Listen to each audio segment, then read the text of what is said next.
Chapter 12. Thoroughness. Doing well depends upon doing completely. Persian proverb. He who does well will always have patrons enough. Plautus. If a man can write a better book, preach a better sermon, or make a better mousetrap than his neighbor, though he build his house in the woods, the world will make a beaten path to his door. Emerson. I hate a thing done by halves. If it be right, do it boldly. If it be wrong, leave it undone. Gilpin. No two things differ more than hurry and dispatch. Hurry is the mark of a weak mind, dispatch of a strong one. Like a turnstile, he, the weak man, is in everybody's way, but stops nobody. He talks a great deal, but says very little, looks into everything, but sees nothing, and has 100 irons in the fire, but very few of them are hot, and with those few that are, he only burns his fingers. Colton. "Make me as good a hammer as you know how," said a carpenter to the blacksmith in a New York village before the first railroad was built. "6 of us have come to work on the new church, and I've left mine at home." "As good a one as I know how?" asked David Maydole doubtfully. "But perhaps you don't want to pay for as good a one as I know how to make." "Yes, I do," said the carpenter. "I want a good hammer." It was indeed a good hammer that he received, the best, probably, that had ever been made. By means of a longer hole than usual, David had wedged the handle in its place, so that the head could not fly off, a wonderful improvement in the eyes of the carpenter, who boasted of his prize to his companions. They all came to the shop next day, and each ordered just such a hammer. When the contractor saw the tools, he ordered 2 for himself, asking that they be made a little better than those for his men. "I can't make any better ones," said Maydole.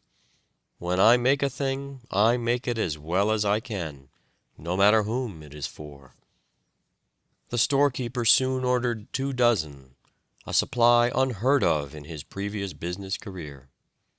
A New York dealer in tools came to the village to sell his wares, and bought all the storekeeper had, and left a standing order for all the blacksmith could make. David might have grown very wealthy by making goods of the standard already attained, but throughout his long and successful life he never ceased to study still further to perfect his hammers in the minutest detail. They were usually sold without any warrant of excellence, the word Maydole stamped on the head being universally considered a guarantee of the best article the world could produce. Character is power, and is the best advertisement in the world. "Yes," said he one day to the late James Parton, who told this story, "I have made hammers in this little village for 28 years." "Well," replied the great historian, "by this time you ought to make a pretty good hammer." "No, I can't," was the reply. "I can't make a pretty good hammer. I make the best hammer that's made. My only care is to make a perfect hammer. If folks don't want to pay me what they're worth, they're welcome to buy cheaper ones somewhere else. My wants are few, and I'm ready any time to go back to my blacksmith's shop, where I worked 40 years ago, before I thought of making hammers. Then I had a boy to blow my bellows. Now I have 115 men. Do you see them over there watching the heads cook over the charcoal furnace, as your cook, if she knows what she is about, watches the chops broiling? Each of them is hammered out of a piece of iron, and is tempered under the inspection of an experienced man. Every handle is seasoned 3 years, or until there is no shrink left in it. Once I thought I could use machinery in manufacturing them, Now I know that a perfect tool can't be made by machinery, and every bit of the work is done by hand." "In telling this little story," said Parton, "I have told thousands of stories. Take the word hammer out of it, and put glue in its place, and you have the history of Peter Cooper. By putting in other words, you can make the true history of every great business in the world which has lasted 30 years.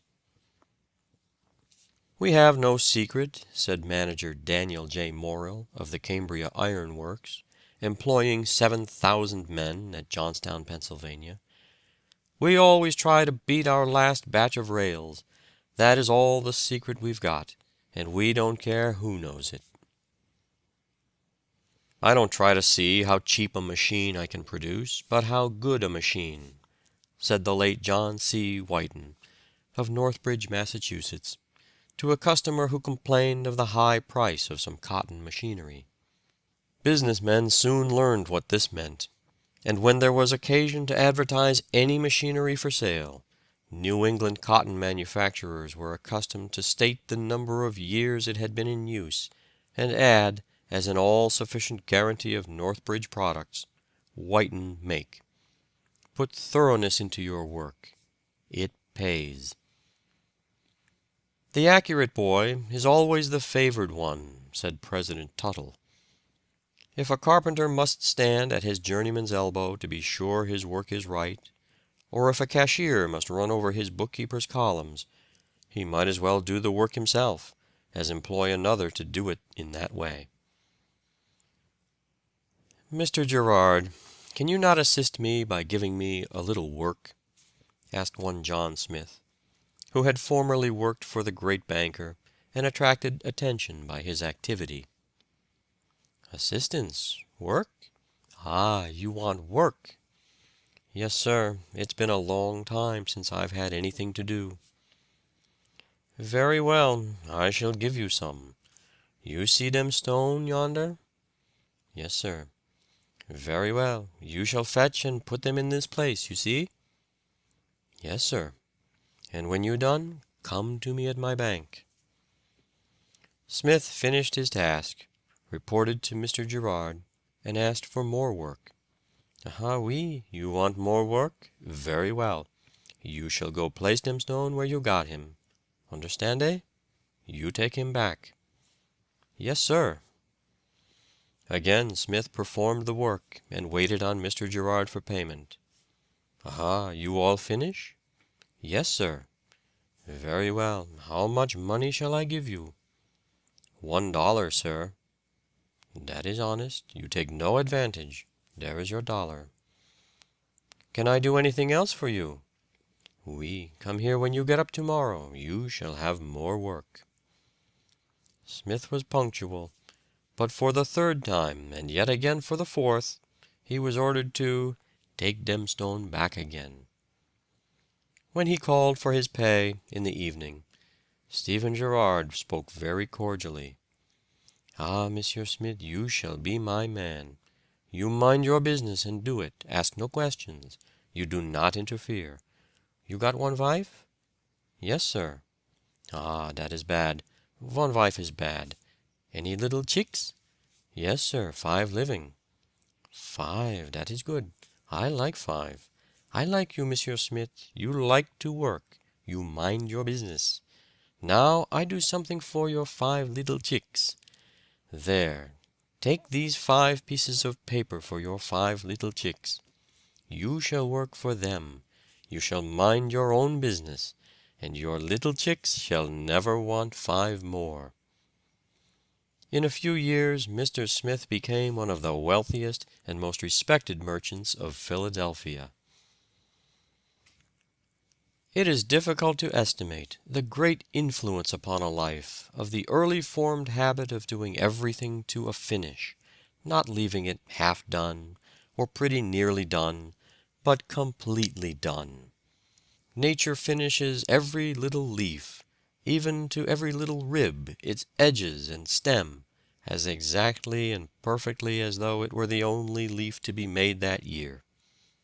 Even the flower that blooms in the mountain dell, where no human eye will ever behold it, is finished with the same perfection and exactness of form and outline, with the same delicate shade of color, with the same completeness of beauty, as though it was made for royalty in the Queen's garden. Perfection to the finish is a motto which every youth should adopt. "How did you attain such excellence in your profession?" was asked of Sir Joshua Reynolds.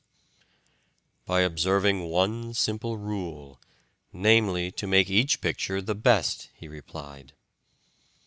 The discipline of being exact is uplifting. Progress is never more rapid than it is when we are studying to be accurate. The effort educates all the powers. Arthur Helps says, "I do not know that there is anything, except it be humility, which is so valuable as an incident of education as accuracy, and accuracy can be taught. Direct lies told to the world are as dust in the balance when weighed against the falsehoods of inaccuracy." Too many youths enter upon their business in a languid, half-hearted way, and do their work in a slipshod manner. The consequence is that they inspire neither admiration nor confidence on the part of their superiors, and cut off almost every chance of success. There is a loose, perfunctory method of doing one's work that never merits advance, and very rarely wins it. Instead of buckling to their task with all the force they possess, they merely touch it with the tips of their fingers, their rule apparently being the maximum of ease with the minimum of work. The principle of Strafford, the great minister of Charles I, is indicated by his motto, the one word, thorough. It was said of King Hezekiah, "In every work that he began, he did it with all his heart, and prospered." The stone-cutter goes to work on a stone, and most patiently shapes it. He carves that bit of fern, putting all his skill and taste into it. And by the master says, "Well done," and takes it away, and gives him another block, and tells him to work on that. And so he works on that from the rising of the sun till the going down of the same, and he only knows that he is earning his bread. And he continues to put all his skill and taste into his work. He has no idea what use will be made of these few stones which he has been carving, until afterward, when one day, walking along the street, and looking up at the front of the art gallery, he sees the stones upon which he has worked. He did not know what they were for, but the architect did. And as he stands looking at his work on that structure, which is the beauty of the whole street, he says, "I am glad I did it well." And every day as he passes that way, he says to himself exultingly, "I did it well." He did not draw the design, nor plan the building, and he knew nothing of what use was to be made of his work. But he took pains in cutting those stems, and when he saw that they were part of that magnificent structure, his soul rejoiced. Work that is not finished is not work at all, it is merely a botch. We often see this defect of incompleteness in a child, which increases in youth. All about the house, everywhere, there are half-finished things. It is true that children often become tired of things which they begin with enthusiasm. But there is a great difference in children about finishing what they undertake. A boy, for instance, will start out in the morning with great enthusiasm to dig his garden over. But after a few minutes, his enthusiasm has evaporated, and he wants to go fishing. He soon becomes tired of this, and thinks he will make a boat. No sooner does he get a saw and knife and a few pieces of board about him than he makes up his mind that really what he wanted to do after all was to play ball, and this, in turn, must give way to something else. One watch, set right, will do to set many by, but, on the other hand, one that goes wrong may be the means of misleading a whole neighborhood. the same may be said of the example we individually set to those around us. "Whatever I have tried to do in life," said Dickens, "I have tried with all my heart to do well.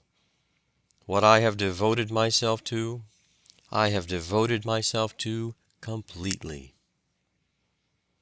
It is no disgrace to be a shoemaker, but it is a disgrace for a shoemaker to make bad shoes.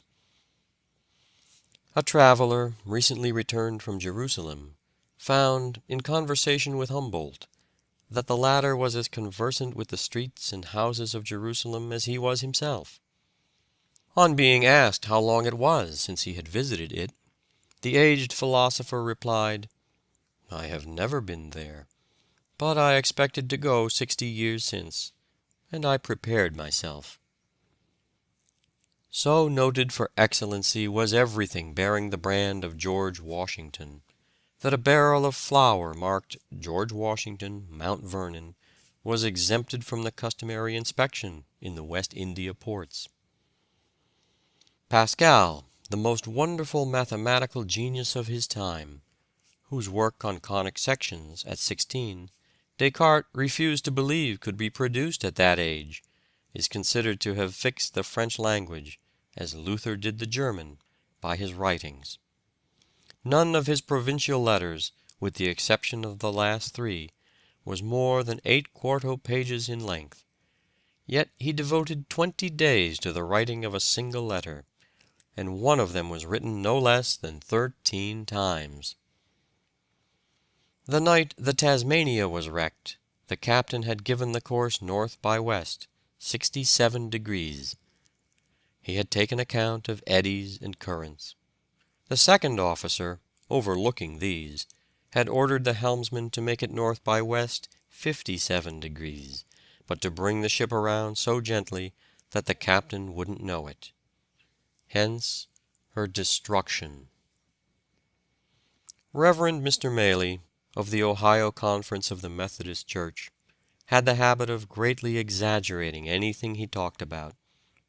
His brethren at conference told him that this habit was growing on him, and rendering him unpopular in the ministry. Mr. Maley heard them patiently, and then said, "Brethren, I am aware of the truth of all you have said, and have shed barrels of tears over it." There is a great difference between going just right and a little wrong. End of chapter 12. Recording by David Martin.